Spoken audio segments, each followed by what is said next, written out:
পেটাচ্ছে, পড়াচ্ছে, ভালো করে খাচ্ছে বাচ্চা। মা বাবার কি কষ্ট হচ্ছে না? হচ্ছে, কিন্তু মা বাবা কিছু বলতে পারছে না। কিন্তু আরে শোনো না, সকলে দেখি দাও না, এক মিনিট মেরে তাকে পড়াচ্ছে, মা বাবা সব জানে কষ্ট হচ্ছে, কিন্তু ওই মাস্টার মশাই যখন আবার চলে যাচ্ছেন পেছনের দরজা দিয়ে চলে যাচ্ছে মা বাবার সঙ্গে দেখা করছে। কেন? তার ছেলেটাকে যে মারলাম, তাদের কষ্ট হয়েছে, মা বাবার কষ্ট হয়েছে, আবার আমি সেখানে যাবো কি করে? বললাম ওটাকে চাপিয়ে দাও, দিয়ে ঘরে একটা করে সংসার চাপিয়ে দাও। বাস, সংসারে আসক্ত হয়ে ভগবানকে ভুলে তিনতাপ জ্বালা, আদি দৈবিক আদি ভৌতিকার আত্মা, এই তিনতাপ জ্বালায় জ্বলে পুড়ে মরুক। যত ওই দিকে থাকবে তত কষ্ট পাবে, যত কষ্ট পাবে ভগবান তাকে আরো অধিক অধিক কষ্ট দেবে। ওই কষ্ট পেতে পেতে পেতে পেতে পেতে পেতে কর্ম অনুসারে সেরকম ফল পাচ্ছে। কেননা মৃত্যুকালে যে যেমন চিন্তা ভাবনা করতে করতে মরবে, মৃত্যু পরে সেরকম দেহ পাবে। জ্ঞান বাপি স্বর্ণ ভাবম তাতে কালে বরম তামে বইতে কমতে সদা তার ভাবিতা। মৃত্যুকালে যে যেমন চিন্তা ভাবনা করতে করতে দেহ ত্যাগ করবে, মৃত্যুর পরে তাই পাবে। তাহলে ব্রহ্মা থেকে সৃষ্টি হলো মণিগণ, মণি থেকে মানুষ জন্ম আস্তে আস্তে সৃষ্টি হতে লাগবে। এখন তারা নিজে নিজে স্বতন্ত্র হতে না, এই স্বতন্ত্রতাকে ভগবান হস্তক্ষেপ করেন। তাহলে সেই মানুষ ঋষি মুনির থেকে সাধারণ মানুষ, সাধারণ মানুষ থেকে আরো সাধারণ মানুষ, আরো সাধারণ মানুষ থেকে আরো নিম্ন স্তরের মানুষ, ধীরে ধীরে ব্রাহ্মণ ক্ষত্রিয় বৈশ্য শূদ্র হয়ে গেল। তারপর ধীরে ধীরে ধীরে ধীরে ধীরে ধীরে ধীরে ধীরে যে যেমন যদি মানে যেমন ইন্দ্র ভোগেমত, এমন ভোগেমত বৃহস্পতি এসেছেন, ও ইন্দ্র, ইন্দ্র ডাক্তার, ইন্দ্র দিয়ে বসতে দাঁড়ান বলছে ইন্দ্র 50 কোটি অপ্সরীকে নিয়ে নৃত্য করছে, আর এদিকে সুরাপান করছে স্বর্গেতে। দেবরাজ দেবগুরু নাচ গান করছে, নারদ আসছে নারায়ণ নারায়ণ করতে করতে। মেয়েরা তো তাড়াতাড়ি পালিয়ে গেল গায়ে কাপড় চাপড় দিয়ে, কিন্তু ছেলে দুটো হয়গ্রীব আর মণিগ্রীব দুইজন, ছেলে দুটো উলঙ্গ হয়ে দাঁড়িয়ে আছে। আরে মেয়েগুলো পালিয়ে গেল, তোরা দুটো এমন নির্লজ্জ বেহায়া দাঁড়িয়ে আছে গাছের মতো। গাছ হয়ে যান, গাছ হয়ে থাকলো যমল আর অর্জুন, দুটো গাছ হয়ে যান। যখন দেখলো আমরা যে অভিশাপ হয়ে গেছে, সবসময় এবার কি হবে কি হবে, তখন নারদের পায়ে পড়তে লাগলো, আমি কি করব? তোমাদের স্বভাব যেমন হয়েছে সেরকম ফল তোমরা পাচ্ছ, এখন তোমরা এক কাজ করো, গাছ হয়ে জন্ম। প্রভু আমাদের উদ্ধারের উপায় কি? আপনি যখন অভিশাপ দিয়েছেন, নিশ্চয় কোনো উদ্ধারের পথ আপনার আছে, অপেক্ষা করতে হবে। সত্য শেষ হলে দাপর আসবে, এই ত্রেতা আসবে, ত্রেতার পরে দাপর আসবে।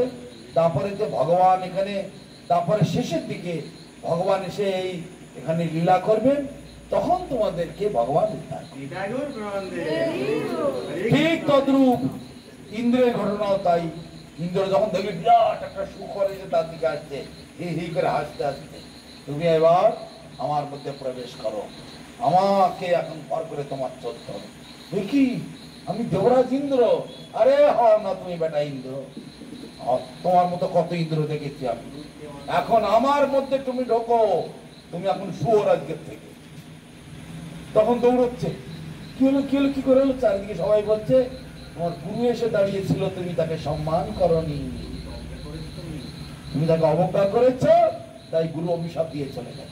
দৌড়ে গিয়ে গুরুর পায়ে গিয়ে পড়লেন, গুরুদেব আমাকে রক্ষা করুন, আমাকে এইভাবে শুয়োর হয়ে থাকতে হবে, শুয়োরের মতো আচরণ করছি সেই জন্য শুয়োর হবে, তা আমার কি দোষ?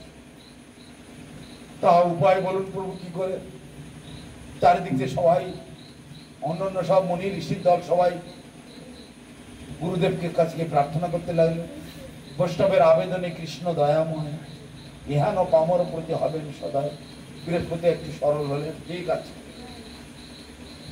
লক্ষ লক্ষ কোটি কোটি বছর না থেকে 100 বছর 100 বৎসর মানে স্বর্গের 100 বৎসর, আমাদের 1 বৎসর সমান স্বর্গের একদিন। তা আমাদের 1 বছর মানে স্বর্গের একদিন, তাহলে স্বর্গের 1 বছর 365 গণিত 365, ততদিন পর্যন্ত শুয়োর হয়ে থাকতাম। 365 মানে তো ওখানে একদিন হলো, তাহলে এবার 100 বছর, তাহলে 365 ইন্টু 365 ইন্টু 100, বুঝতে পারছো? তাহলে কত বছর হলো? এত বছর পর্যন্ত ওকে শুয়োর হয়ে থাকতাম। শেষকালে আবার মানে ওর মেয়াদ উত্তীর্ণ হয়ে গেল, গেলে তখন মানে ব্রহ্মা এসে গেল, কেননা স্বর্গরাজ্যে মারদাঙ্গা বেঁধে গেছে, রাজা না থাকলে কি হয় দেশে? নেই, ভুলে গেছে। আর ওদিকে ইন্দ্রকে আনবার জন্য গেছে, ইন্দ্র তো বিরাট দলপাল বাঁধিয়ে ফেলেছে, থাকে কোথায়? একবার কলকাতার মেন নর্দমার পাশে, সারা লক্ষ কোটি কোটি লোকের মলমূত্র যাচ্ছে, ওইগুলো খাচ্ছে আর মনে আনন্দে।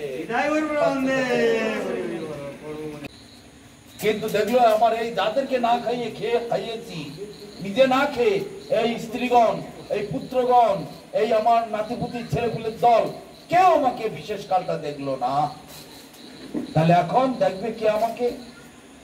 কিন্তু পূর্বজন্মে সে যে রাজা ছিল, ভক্ত ছিল, সেই পূর্ব সুকৃতির বলেতে তার সে পূর্ব স্মৃতি মনে পড়ে গেল। ভগবান ছাড়া আর আমার বাঁচাবার, ভগবান ছাড়া আর কেউ নাই,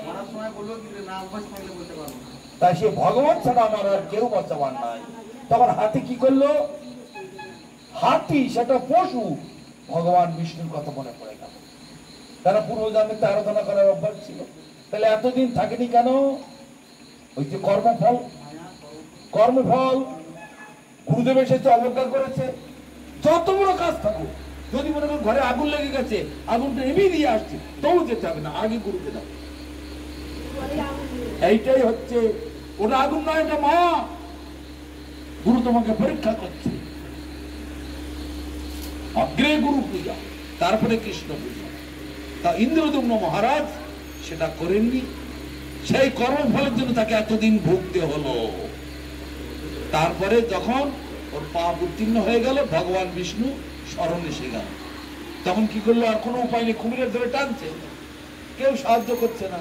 তখন সুর দিয়ে সরোবরে পদ্মফুল ফুটেছিল, একটা ফুল তুলে ভগবানের দিকে দেখাচ্ছে, হে প্রভু, তুমি ছাড়া আর গতি নাই, তুমি ছাড়া আর কি করে প্রার্থনা করতে হয় আমি জানি না, কি মন্ত্র বলে তোমাকে তপস্যা করবো, তোমার পুজো করবো, আমি কিছুই জানি না।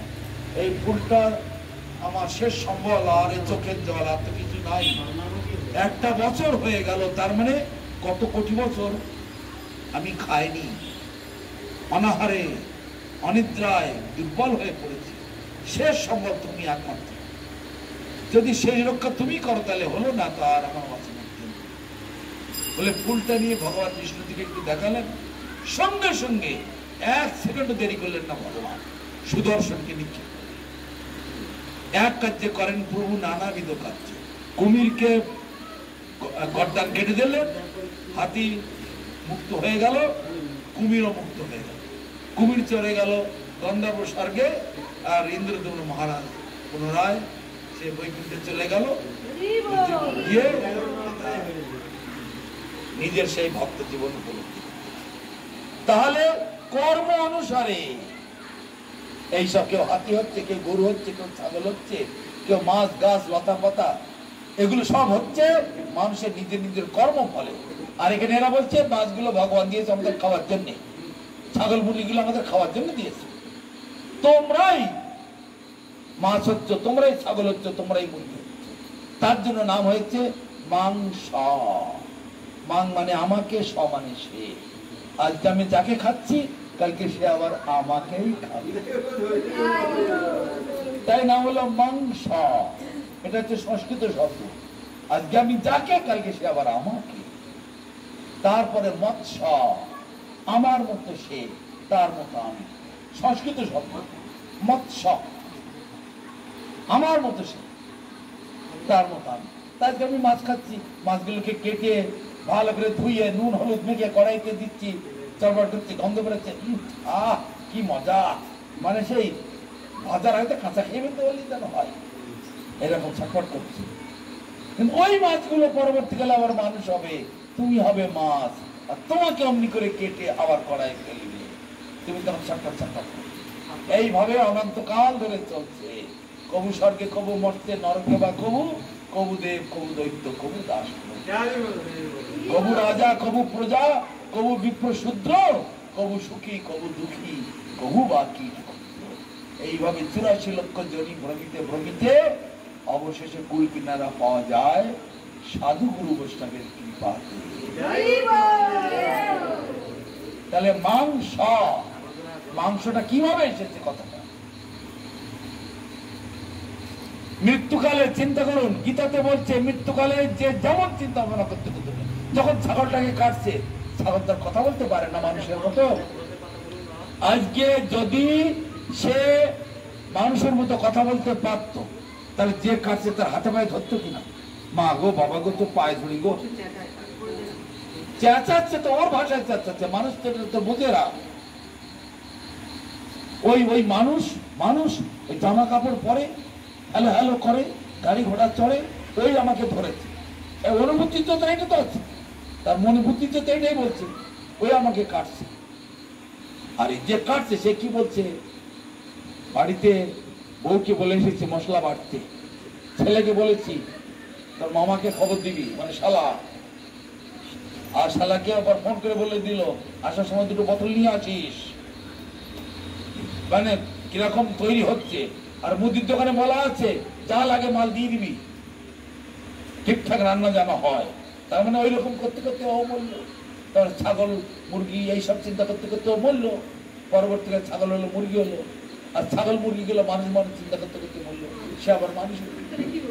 এই তো চলছে।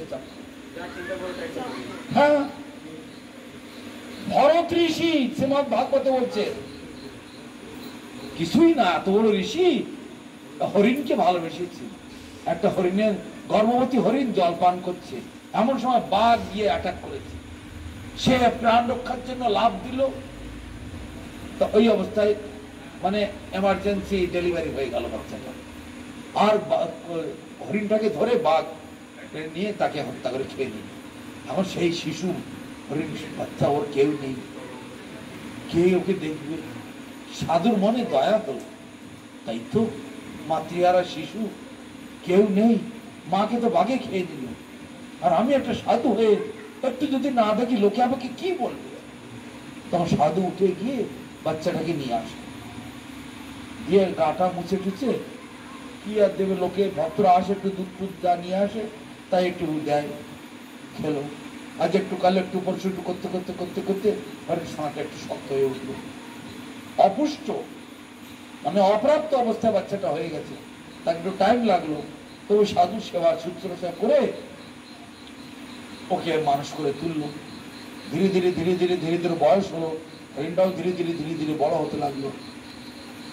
তারপরে চিন্তা করছে, তাই তো আমার তো শরীর এখন খারাপ, যে কোন দিন আমাকে দেহ ত্যাগ করতে হবে, তাহলে আমার এই হরিণটাকে খেয়ে দেখবি, ওই বাঘে তো খেয়ে যাবে, বাঘ সিংহ ওরে খেয়ে যাবে, আমার তো কোনো লোকজন নেই যে তার হাতে দিয়ে যাব, কোনো তো এখানে বন দপ্তরও নেই যে তোমাদের হাতে দিয়ে গেলাম। ওই হরিণটা চিন্তা করতে লাগলো, মৃত্যুকালে হাইরে, মানে লালন পালন করেছে, স্নেহ দিয়েছে, ভালোবেসেছে, তা মৃত্যুকালে তো ভগবানের চিন্তা করবে, সে বাদ দিয়ে হরিণের চিন্তা করবে। ওই ঋষি পরবর্তীকালে হরিণ হয়ে যাবে। তা আপনারা যতই হরিনামের মালা জপ করুন, মৃত্যুকালে যদি ছেলেটাকে দেখে যাব, মেয়েটাকে দেখে যাব, তাই গো বড় খোকা, আরে তোদের যে ব্যাংকে টাকাগুলো আছে, তোরা ভাই ভাই 2 লাখ টাকা করে ভাগ করে নিস, তোর ছোট ভাইটা বড়, ও ভালো মানে লেখাপড়া শিখিনি, ওকে 2 লাখ টাকা বেশি করে দিস, আর তোর এই বোনটা গরিব বাড়ি বিয়ে হয়েছে, ওকে 2-5 লাখ টাকা দিয়ে একটা দোকান টোকান করে দিস, তোরা সবাই মিলে ঝুলে চলিস, ঝগড়াঝাটি করিস না, এই করতে করতে মৃত্যুর পরে আবার সংসার। এই তো হলো। তাহলে ভগবানের নাম শিখেই পড়ে থাকে, শিখেই তুলে রেখে দিই, তার কোনো মূল্য হবে। এতকাল হরিনাম করে শেষকালে ছেলে মেয়ে নাতি পুতি ঘর সংসার ওই করতে করতে গেল। এই হচ্ছে কপাল, এই হচ্ছে আসক্তি। ওই তো ব্রহ্মচর্য, গারস্থ, বানপ্রস্থ, সন্ন্যাস। তা এই যে গারস্থ জীবন, এটা আমাদের কর্তব্য নয়, এটা হচ্ছে জেলখানার শাস্তি। পৃথিবীতে একটা সংসার, এমনকি একটা লোক কেউ দেখাতে পারবে না যে লোকটা হাত তুলে বুকে হাত দিয়ে বলতে পারে আমি সুখে আছি। বলুন দেখি। এই তো বড় বড় নেতা গদির জন্য কি মারামারি করলো, গদি পেয়েও কি তাদের ঘুম আছে? ঘুমের ট্যাবলেট খেয়ে ঘুমোতে হচ্ছে। এখানে বলুন দেখি। এই তো দুবেলা ফেসবুকে দেখতে পাচ্ছ, এত বড় একটা হিরো, ভারত বিখ্যাত কে, সায়েন শাহ, অমিতাভ বচ্চন, তার ঘরে কি জ্বালা, সবাই ফেসবুকে দেখছে দুবেলা। হ্যাঁ, তার বউ গেল ডিভোর্স, ছেলে একদিকে, মেয়ে একদিকে, বউ একদিকে, লন্ডা বন্ধ। কোথায় গেলে ইংল্যান্ডের সেই রানী, তার গাড়ি অ্যাক্সিডেন্ট হয়ে সে লন্ডা বন্ধ হয়ে গেল। অর্থাৎ কেউ এখানে সুখে নেই। যত বড় নেতা নেতা, শাহরুখ খান, তার সলমান খান, তার এখন বডিগার্ড জেড ক্যাটাগরি সুরক্ষার ব্যবস্থা করা হয়েছে, কেননা মুসলিম ওই আতঙ্কবাদীরা হুমকি দিয়েছে ওকে গুলি করে ফেলবে। কেন? হিন্দু ভাষা হয়ে গেছে, গণেশ পুজো করে, দুর্গা পুজো করে, লক্ষ্মী পুজো করে, হিন্দুদের সঙ্গে তাল মিলিয়ে চলছে, ওকে বাটা গুলি করে দাও। হাসিনা তো এসে এখানে ইন্ডিয়া এসে পড়িয়ে। তাহলে কে সুখে আছে বলুন? জগতের খবর, আপনাদের জগতের খবর, সবাই ঘর সংসার করে আছেন। আমার যদি আর 1 লাখ টাকা হতো, আমার আর কোনো ঝামেলা ছিল না। পেলে 1 লাখ টাকা, কিছুদিন পরে তাতে শুরু করছে না। আর বললে না, আর 2 লাখ টাকা যদি হতো, ওর তাহলে আর 2 ঘর করে দিত, তাতেও সুখ হচ্ছে না। কিছুদিন পরে আবার কিছু হলো, তাতেও মন হচ্ছে না। আবার কিছু করতে করতে সারা শহরটা কিনে নিল, তাতেও সুখ হচ্ছে না। সারা দেশটাকে কিনে নিতে চায়, তাতেও সুখ হচ্ছে না। তারপরে সারা পৃথিবীটাও পেয়ে গেল, তাতেও সুখ হচ্ছে না। এবং স্বর্গরাজ্যটা পেতে চায়, তাতেও সুখ হচ্ছে না। ব্রহ্মার আসনে বসতে চায়, ব্রহ্মাণ্ডের মালিক হতে চায়, তাতেও সুখ হচ্ছে না। এবার ভগবান বিষ্ণুর আসনটা পেলে ভালো। আচ্ছা, একটা মানুষ কতটা খেতে পারে? কত টাকা দরকার একটা লোকের? তাতে আম্বানির পেট ভরে না কেন? তাহলে ওই ফোনের রিচার্জ কমাচ্ছে না কেন? আরো বাড়াচ্ছে কেন? টাকার অভাব না খেয়ে পাচ্ছে? হ্যাঁ, কি গো আপনাদের দেশের খবর, তাই না? না খেয়ে হচ্ছে। ওই যে কি এলিনবার্গ না কি আছে, আমেরিকার কোটিপতির নামটা কি জানো? এলেন মাস্কের যা টাকা আছে 21,000, মানে 21,000 বছর বসে বসে খেলেও পুরোবে না। 21,000 বছর, এত টাকা আছে। প্রতিদিন যদি 1 কোটি করে টাকা খরচা করে, প্রতিদিন 1 কোটি টাকা, তাতে 21,000 বছর কেউ বসে খেতে পারে। 1 কোটি করে টাকা যদি খরচা করে,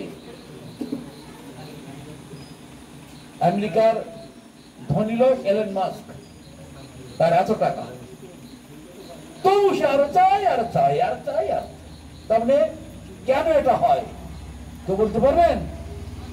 এগুলো হচ্ছে মনের খোরাক। মন আত্মার উপরে আবৃত হয়েছে, মন বুদ্ধি অহংকার আত্মার উপরের একটা আবরণ। এই মন বুদ্ধি অহংকার এমন, মন কোনোদিন ভরে না, সীমিত জিনিসে মন ভরে না। যেমন আত্মা কোনোদিন এখানে খুশি হয় না। কেন? আত্মা হচ্ছে অনন্তের অংশ, সৎ চিৎ আনন্দময়ের অংশ। আর এটা হচ্ছে অসৎ এলাকা, জড় জগৎ।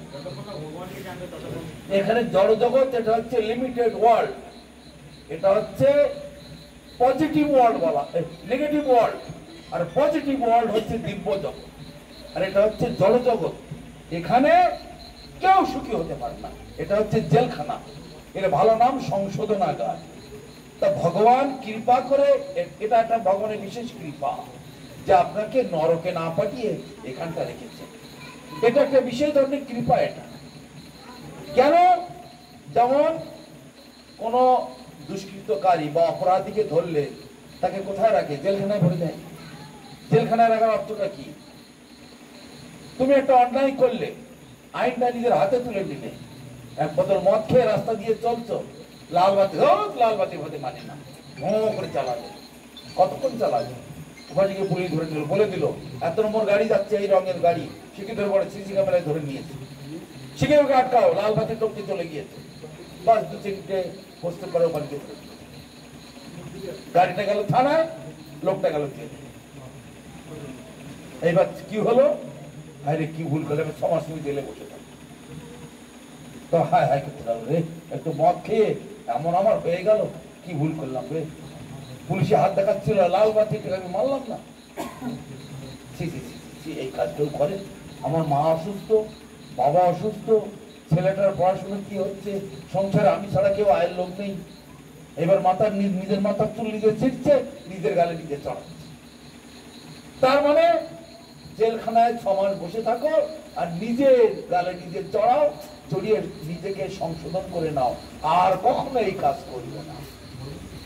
তেমনি এই জেলখানাটা, এই জগৎটা, এই যে সংসার সকলের ঘাড়ে চাপিয়েছে, এখানে নো কিঞ্চিদত্র শাশ্বতম, এখানে কোনো কিছু স্থায়ী নয়। স্ত্রী, পুত্র, কন্যা, মা, বাবা, ভাই, বন্ধু, যে যাই বলো না কেন, এই ক্ষণিকের জন্য যাত্রার মতো অভিনয় করছে। কেউ মা বাবা নয়, কেউ ছেলে নয়, মেয়ে নয়, একমাত্র ভগবান। তমেব মাতা চ পিতা তমেব, তমেব বন্ধু সখা তমেব, তমেব বিদ্যা দ্রবীণং তমেব, তমেব সর্বং মম দেব। তুমি মাতা, তুমি পিতা, তুমি পতি, তুমি বন্ধু, তুমি প্রভু, তুমি আমার সব। তুমি আকাশ বাতাস জল মাটি, তুমি সব। তুমি ছাড়া আর আমার কিচ্ছু নেই জগতে। এই বিচার, এই বিচারটা চাই। আর এখানে এই সংসার কিভাবে থাকতে হবে? পাকাল মাছের মতো, পাকের মধ্যে থাকবে কিন্তু পাক গায়ে লাগবে। হাঁসগুলো জলে চড়ে, জল থেকে উঠাইলে পাখনাটা খুলে দেখবে তো গায়ে এক ফোঁটা জল লাগে, পালকের মধ্যে জল লাগে।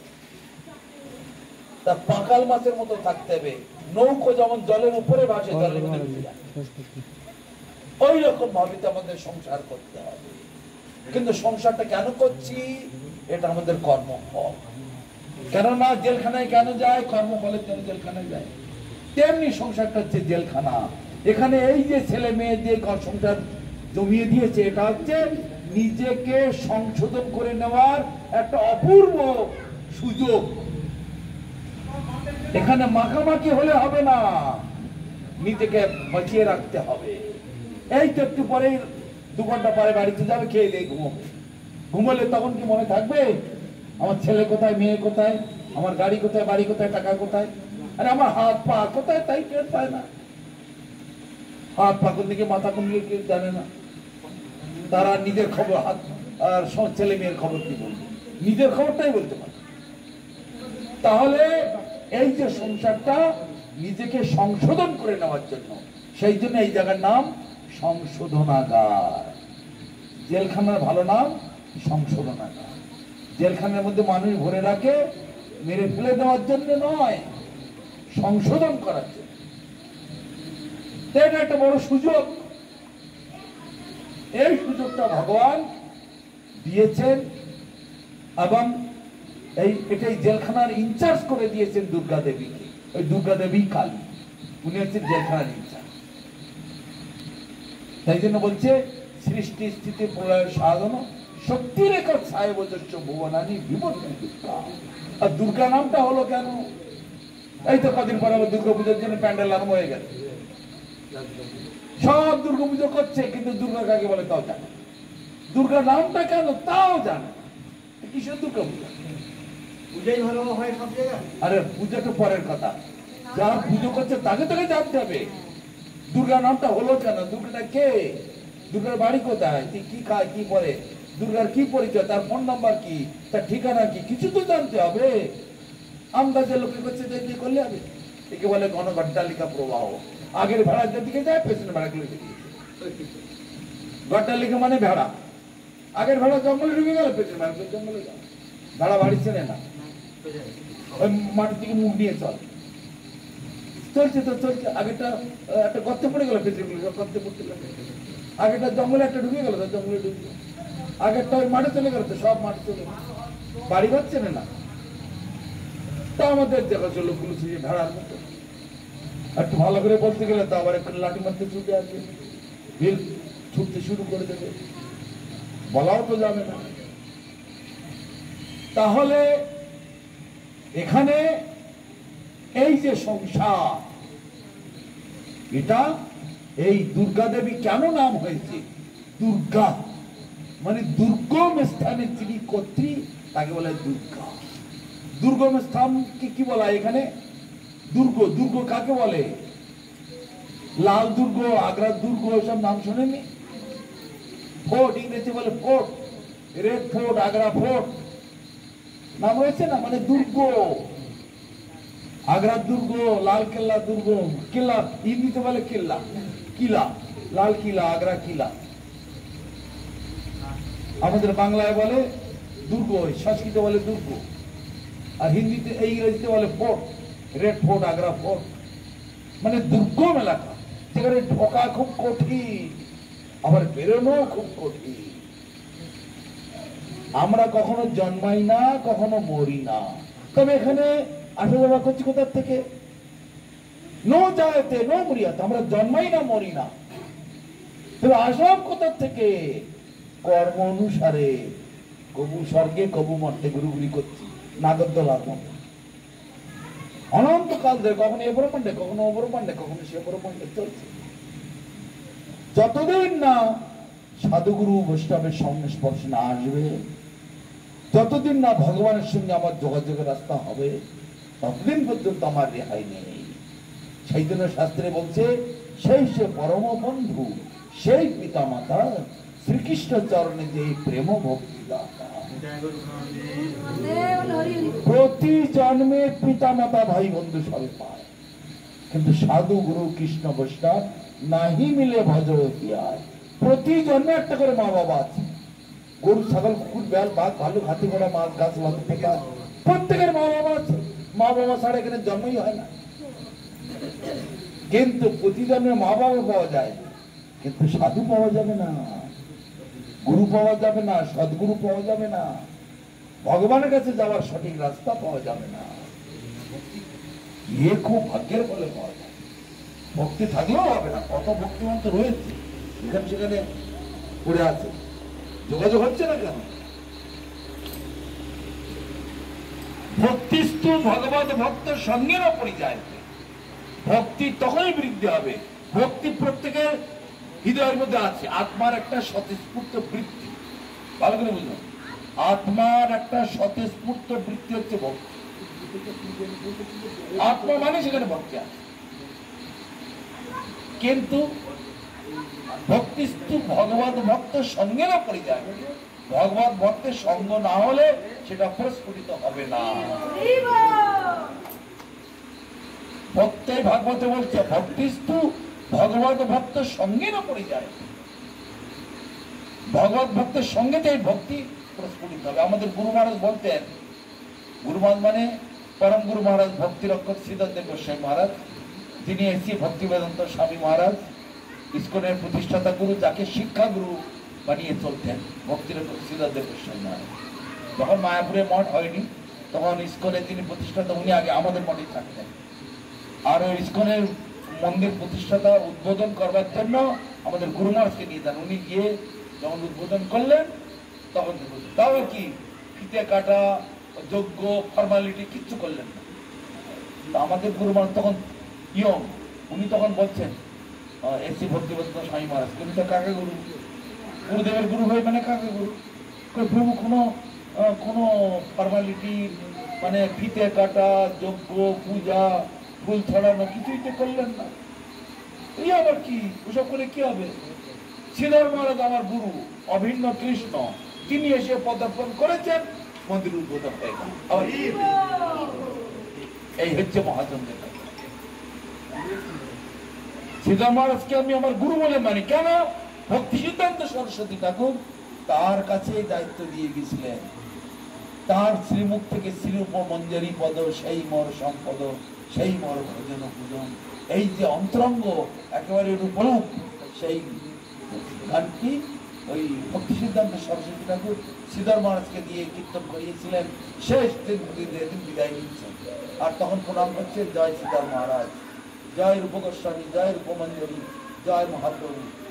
সকলকে চোখে আঙুল দিয়ে দেখিয়ে দিলেন আমার পরবর্তীকালে এই শ্রীধর মহারাজ হচ্ছে এই সম্প্রদায়ের ধারক বাহক রক্ষক ভান্ডারী।